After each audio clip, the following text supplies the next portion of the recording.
Hello everyone, welcome back to Udaan Vidyapeeth. This is Hrithik Mishra from Udaan Vidyapeeth and बहुत सारी counsellings already start हो चुकी हैं और उसी सीक्वेंस में एक और counselling triple M UT Gorakhpur, जो कि उत्तर प्रदेश में जाना माना नाम है। एचबीटीयू कानपुर के बाद आईटी लखनऊ के बाद ट्रिपल एम यूटी को काफी वेटेज मिलता है अगर बात आती है इंजीनियरिंग कॉलेज के एडमिशन के लिए।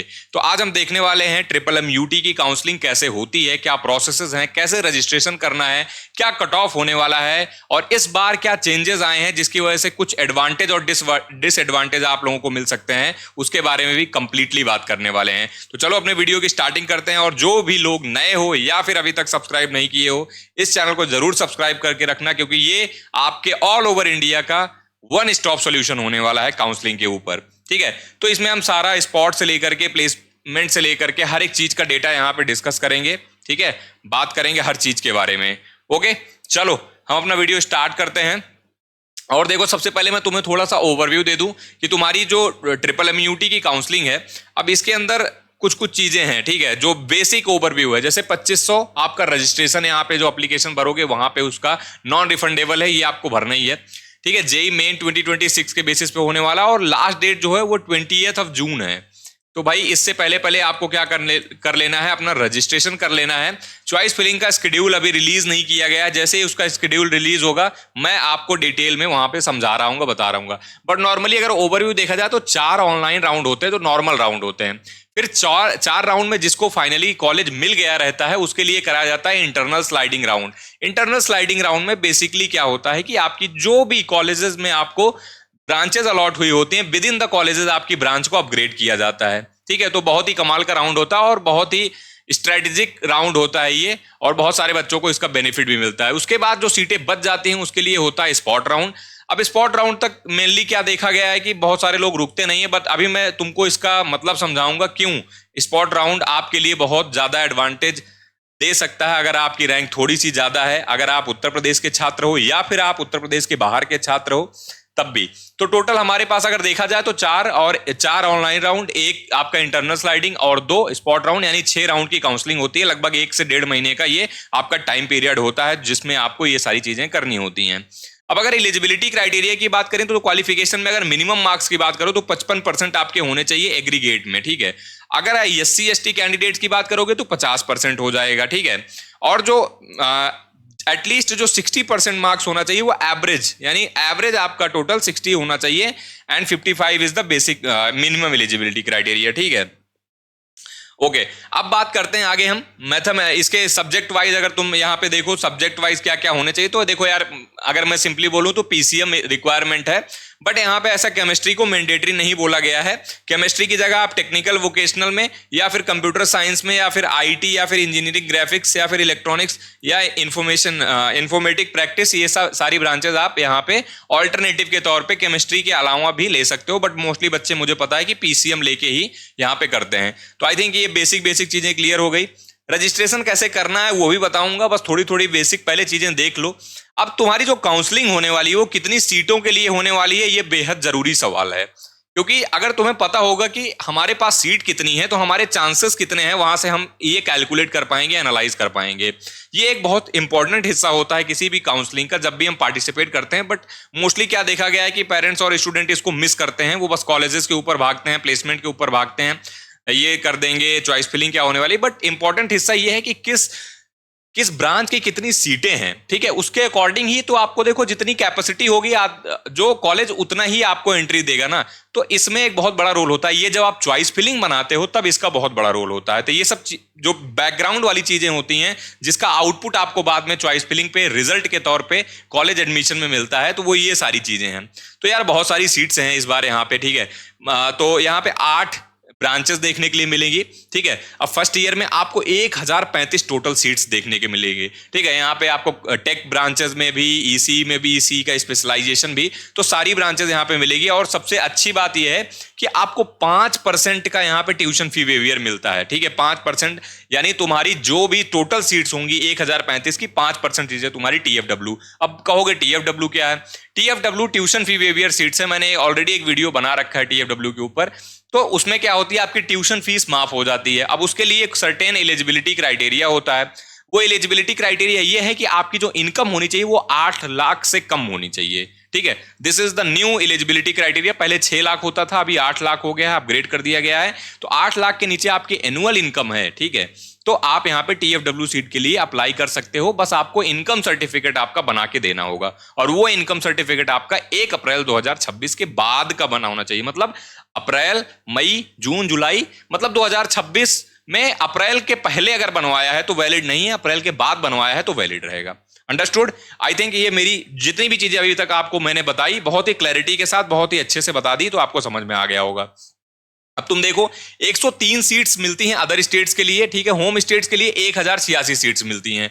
ट्यूशन फी वेवियर के लिए 51 सीट मिलती हैं। तो टोटल सारी सीट्स अगर यहां पे इंक्लूड कर लोगे तो 1189 सीट्स पे आपकी काउंसलिंग होने वाली है, जिसमें आप एडमिशन मिलने वाला है आपको, ठीक है।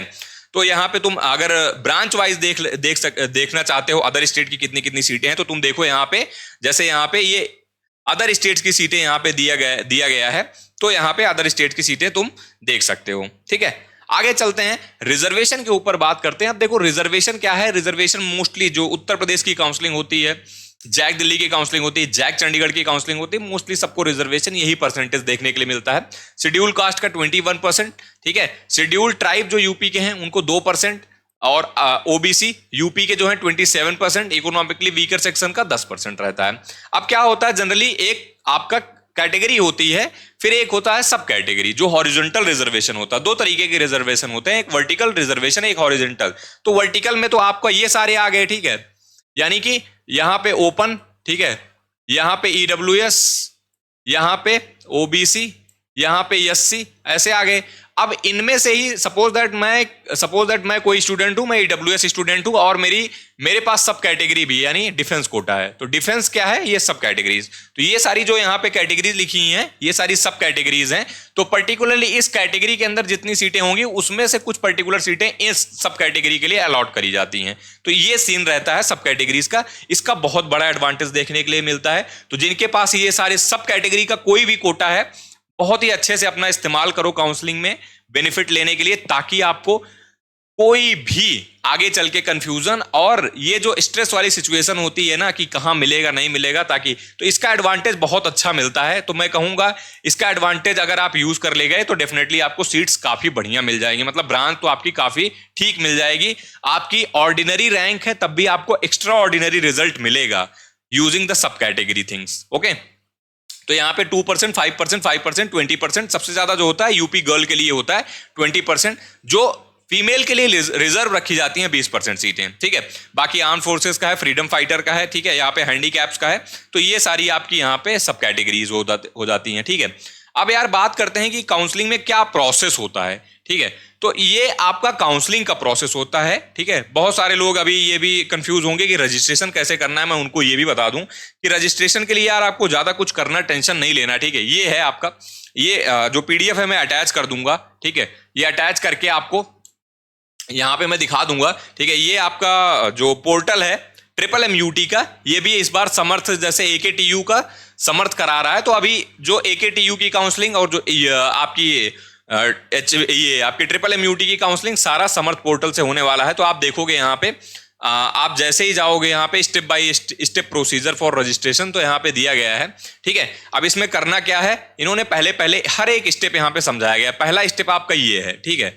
The first step is this, आपको क्या करना है, आपको रजिस्टर करना है, ठीक है। जैसे ही ये पेज खुलेगा रजिस्टर करोगे, फिर रजिस्टर करने के बाद आप अपना डिटेल यहाँ पे अपना अकाउंट क्रिएट करना है। क्या करना है, अकाउंट क्रिएट करना है। तो अपनी डिटेल्स वगैरह डाल के आपने सारी यहाँ पे जो एप्लीकेशन नेम है, डेट ऑफ बर्थ है, ईमेल आईडी है, अपनी ईमेल आईडी फिर से एक बार पासवर्ड, और अपने पासवर्ड को कंफर्म करना है, मोबाइल नंबर डालना है, मोबाइल नंबर कंफर्म करना है। ये बेसिक चीजें आपने डाल दी। After filling up basic detail, password वगैरह डाल के क्रिएट कर दिया अकाउंट आपने, ठीक है। अब अकाउंट क्रिएट होने के बाद आपको यहाँ पे क्लिक करना है। जैसे ही आपने अपना कैप्चा यहाँ पे डाला, आपका अकाउंट हो गया, ठीक है। अब उसके बाद ये जो आपने ईमेल आईडी डाली है उस पे OTP जाएगा। तो जैसे ही उस पे OTP जाएगा, ठीक है, ओटीपी आपको यहाँ पे डालना है, अपना कैप्चा फिल करना है और यहाँ पे वेरीफाई ओटीपी पे क्लिक करोगे, तुम्हारे पास ऐसा कुछ आएगा। अपार आईडी जो है, अपार आईडी बहुत नेसेसरी है, अभी एकेटीयू वालों के लिए भी नेसेसरी है और जितने भी समर्थ से रजिस्ट्रेशन होंगे सबके लिए अपार आईडी। तो यहाँ पे अपनी वेरीफाई कर देना है या क्रिएट अपार आईडी पे क्लिक करना है। तो अगर तुमने अपार आईडी बनाई होगी तो तुम्हें वेरीफाई करना होगा, अगर तुम्हें नहीं बनाई होगी तो तुम्हारा क्या हो जाएगा, तुमको क्रिएट करना पड़ेगा। ठीक है, तो जैसे ही इस पेज पे क्लिक करोगे तुम्हारे पास कुछ ऐसा इंटरफेस खुलेगा, log in to your account. ये क्या है, तुम्हारा अपार वाला अकाउंट है या बेसिकली डिजी लॉकर से कनेक्टेड है। तो तुम्हें यहाँ पे क्या करना, अपनी अपार आईडी डालना है और कंटिन्यू करना है। अब जिन्होंने नहीं बनाया उनको अपार आईडी क्रिएट करनी पड़ेगी डिजी लॉकर से जाके। मैंने एक वीडियो बनाया है अपार आईडी बनाने के ऊपर, तो वहां से जाके आप देख सकते हो कि कैसे किस तरीके से बनाना है। अपनी ओटीपी आएगी, आपकी अपार आईडी डालोगे तो जो भी आपका नंबर रजिस्टर होगा वहां से कंटिन्यू करोगे। ठीक है, अब आप पहुंच गए, अपना कंफर्म करोगे सारी डिटेल, यहाँ पे जो भी आपका डेट ऑफ बर्थ है, नाम है, जेंडर है, यहाँ पे सेव एंड कंटिन्यू कर दोगे। सेव एंड यहाँ पे क्लिक करने के बाद, ठीक है, ये जो चेक बॉक्स है ये आपको चेक बॉक्स को टिक करना है, उसके बाद सेव एंड कंटिन्यू करना है। और जैसे ही आप जब सेव एंड कंटिन्यू करोगे तो अब आपकी सारी डिटेल्स आ जाएंगी। मतलब कि अब आपको नॉर्मल अपनी जो एड्रेस प्रूफ है, जो आप जहां से बिलोंग करते हो, जैसे सुल्तानपुर दिखा गया है इसमें, तो सुल्तानपुर यहाँ पे इनका पिन कोड क्या है और कंट्री क्या है, ये सारी चीजें यहाँ पे जब सेव एंड नेक्स्ट करोगे उसके बाद आप आगे बढ़ोगे तो यहाँ पे आपको कैंडिडेट का प्रीव्यू डिटेल वो सबमिट करने का आएगा कि आपने जो डिटेल भरी है, कि आपने अपना नाम, जेंडर, डेट ऑफ बर्थ वगैरह ये सब सही भरा है कि नहीं भरा है। यहाँ से ऑटोमेटिकली काफी सारी चीजें आपकी एकेडमिक डिटेल यहाँ पे फेच हो जाएगी। तो जैसे ही ये सारा आप स्टेप करोगे उसके बाद आपका आएगा अपलोड करने के लिए डॉक्यूमेंट्स। ठीक है, अब डॉक्यूमेंट्स में इतना ध्यान रखना है कि जो भी आपको फॉर्मेट रखना है फोटो का वो जेपीईजी या जेपीजी या पीएनजी फॉर्मेट में होना चाहिए। And make sure the size of the photo should be 10 KB to 500 KB, ये बहुत जरूरी चीज है। ठीक है, ऐसे ही आप सिग्नेचर, और अगर आपका कैटेगरी सर्टिफिकेट है, एसटी कैटेगरी सर्टिफिकेट है या फिर आप किसी भी कैटेगरी से हो, बिलोंग करते हो, तो कैटेगरी सर्टिफिकेट आपको डालना है किसमें, थर्ड वाले में। ठीक है, थर्ड वाले में आपने कैटेगरी सर्टिफिकेट डाल दिया। उसके बाद आपने आर्म फोर्सेस वगैरह जो भी आपको सब कैटेगरी सर्टिफिकेट, पहले इसमें आपको कैटेगरी लगाना है थर्ड वाले में, और फोर्थ वाले में आपको सब कैटेगरी लगाना है। ओके, ठीक है, उसके बाद आपने प्रीव्यू पे क्लिक किया। अब ये आपका प्रीव्यू है। ठीक है, अब प्रीव्यू पे क्लिक करने के बाद आप सारा कुछ अपना एक बार चेक करोगे कि आपने जो अपलोड किया है ओके है कि नहीं, एक बार व्यू करके देख लेना। ठीक है, यहाँ पे आपकी कुछ ऐसे प्रोफाइल बना के, जैसे विनोद कुमार मिश्रा यहाँ पे लिख के आ रहा है, तो आपकी कुछ प्रोफाइल यहाँ पे लिखी होगी। ठीक है, ये प्रोफाइल आपको भी दिखाने लगेगी जब यहाँ पे आप सबमिट पे क्लिक कर दोगे। ठीक है, जैसे ही आपका यहाँ पे सबमिट करोगे तो आपकी प्रोफाइल पूरी बनके तैयार हो जाएगी। आपका टोटल एप्लीकेशन कितना है, आपने एक अप्लाई किया है, जैसे अगर आपने एकेटीयू भी अप्लाई किया होगा तो यहाँ पे 2 लिख के आएगा। ठीक है, यहां ध्यान रखना, अगर एकेटीयू भी भर दिया है तो यहाँ पे टोटल एप्लीकेशन 2 लिख के आएंगे। इसी एक ही प्रोफाइल के थ्रू आप दोनों ही अपने एक्सेस कर पाओगे। ये बहुत अच्छा सेंट्रलाइज सिस्टम है आपका। ठीक है, तो ये सारी चीजें आपकी आ जाएंगी। अब उसके बाद क्या करना है, अब जैसे ट्रिपल M के लिए आप कर रहे हो तो आप जब प्रोफाइल में एंटर करोगे तो यहाँ बैचलर ऑफ टेक्नोलॉजी, जो अपना प्रोग्राम सिलेक्शन है, अब देखो कितने स्टेप में होना, प्रोग्राम सिलेक्शन होना है, फिर पर्सनल डिटेल, फिर एकेडमिक डिटेल, फिर अपलोड, फिर प्रीव्यू, फिर कंफर्मेशन। मतलब ये तुम्हारे 6 स्टेप्स में अब तुम्हारे यहाँ पे फॉर्म ये तुम्हारा फिल होगा। तो पहले अपने प्रोग्राम सिलेक्ट करोगे, बीटेक के बाद क्या सिलेक्ट करोगे, अपनी कौन से आपने एग्जाम दिया है। तो जेई मेंस का आपका यहाँ पे प्रायोरिटी 1 आएगा और जेई मेन पे आप क्लिक करोगे, आपका वेरीफाई हो जाएगा। ठीक है, उसके बाद क्या करना है, आपको अपना कंसेंट फॉर्म में यस कर देना है। जो भी कंसेंट कंफर्मेशन यहाँ मांगते हैं, ये कंसेंट आप यहाँ पे सिंपली अपना टिक करना, पहले ये टिक करोगे चेक बॉक्स, उसके बाद आपका यहाँ पे हो जाएगा। ठीक है, फिर आप देखो प्रोग्राम सिलेक्शन वाला हो गया कंप्लीट। अब पर्सनल डिटेल पे सेकंड वाले पे आओगे, तो पर्सनल डिटेल में यार अपनी पर्सनल डिटेल आपको यहाँ पे फिल कर देना है। ठीक है, तो जो भी आपकी पर्सनल डिटेल है, कब आपने पास किया 12th, कब आपने 10th पास किया, ठीक है, क्या आपके नंबर रहे हैं, अगर साइंस स्ट्रीम से क्लास 10th किया है, क्लास 12th किया है, तो कितने आउट ऑफ टोटल में कितने टोटल मार्क्स आए हैं, और डिवीजन वगैरह अपने आप एक कैलकुलेट, ये जो डिवीजन आया अपने आप कैलकुलेट कर लेगा, बस आपको नंबर डालना है यहाँ पे। ठीक है, उसके बाद ये सारी चीजें आपकी, ये एकेडमिक डिटेल है 10th और 12th की, ये सारी आपको यहाँ पे अपलोड करनी, मतलब लिखनी है सिंपली वो। अब यहाँ पे candidate will ask to upload educational qualification certificate. अब इसमें आपके एकेडमिक डिटेल्स के वो मांगे जाएंगे, सारे जो भी मार्कशीट वगैरह है, यहाँ पे गलत लिखा हुआ है, फोटो सिग्नेचर वगैरह पहले ये ले चुके हैं, अब यहाँ पे आपके मार्कशीट वगैरह सर्टिफिकेट वगैरह मांगेंगे, ठीक है। तो वो यहाँ पे आपको अपलोड कर देना है।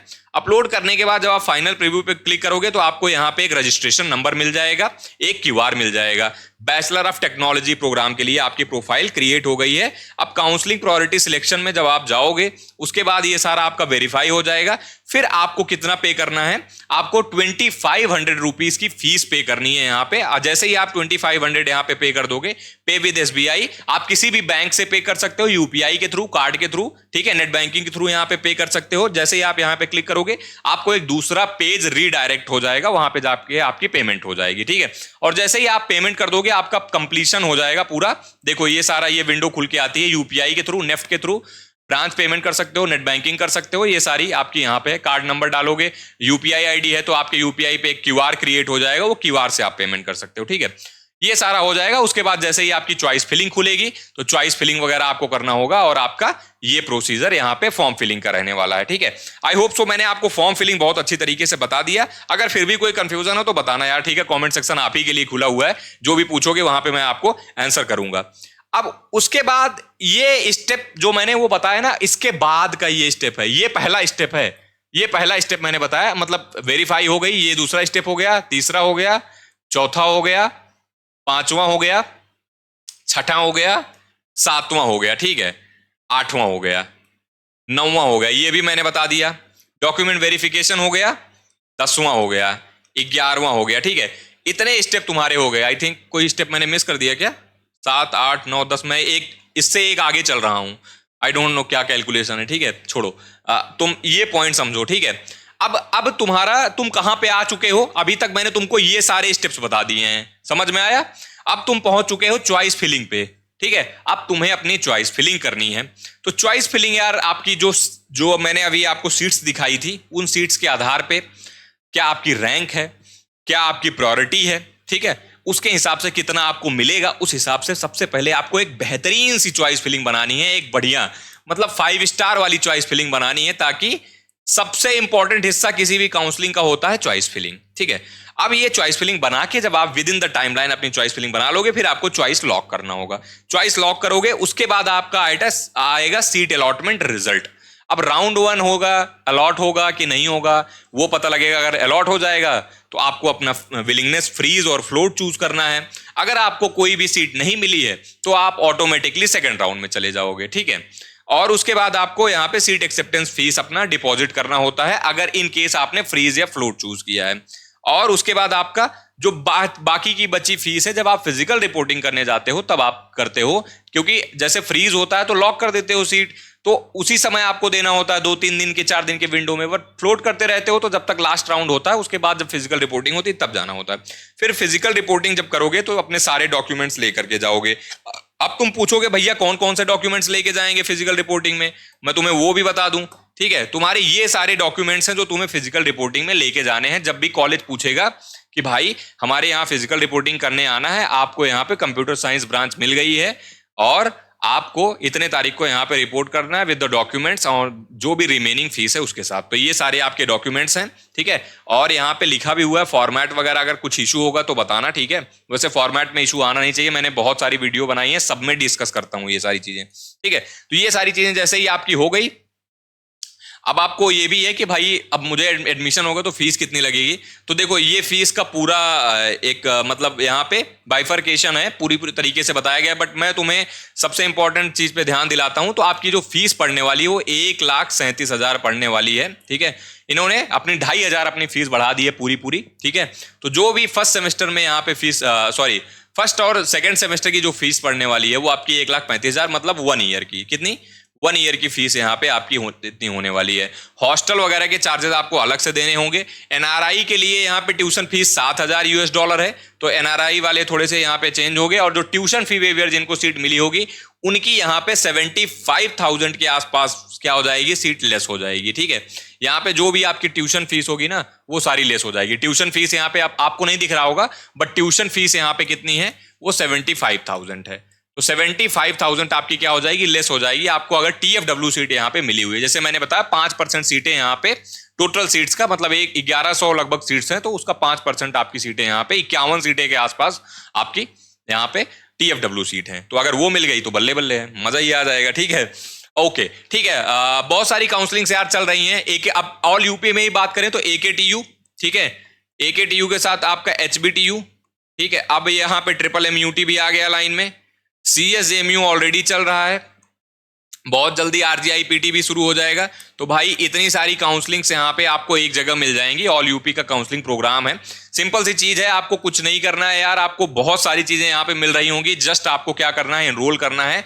या तो आप वेबसाइट पे udanvidyapit.com पे जाके एनरोल कर लो, या फिर आप ऐप डाउनलोड करके यहाँ पे एनरोल कर लो। ये प्रोग्राम आपको क्या बेनिफिट देगा, सबसे बड़ी बात ये है, सबसे बड़ा क्वेश्चन ये उठता है। तो सर पहली बात तो एक डेडिकेटेड मेंटर मिलेगा आपको, ठीक है, जो आपके सारे डाउट्स, मीटिंग्स, आपकी कोई प्रॉब्लम हो वो बताएगा। साथ साथ जो मोस्ट इंपॉर्टेंट चीजें हैं कि यार आपको कहां जाना चाहिए, कौन से कॉलेज चूज करनी चाहिए, कौन सी चॉइस फिलिंग डालनी है, ठीक है, ये सारा पर्सनली बेसिस पे 1-on-1 आपको यहाँ पे गाइडेंस मिलती है।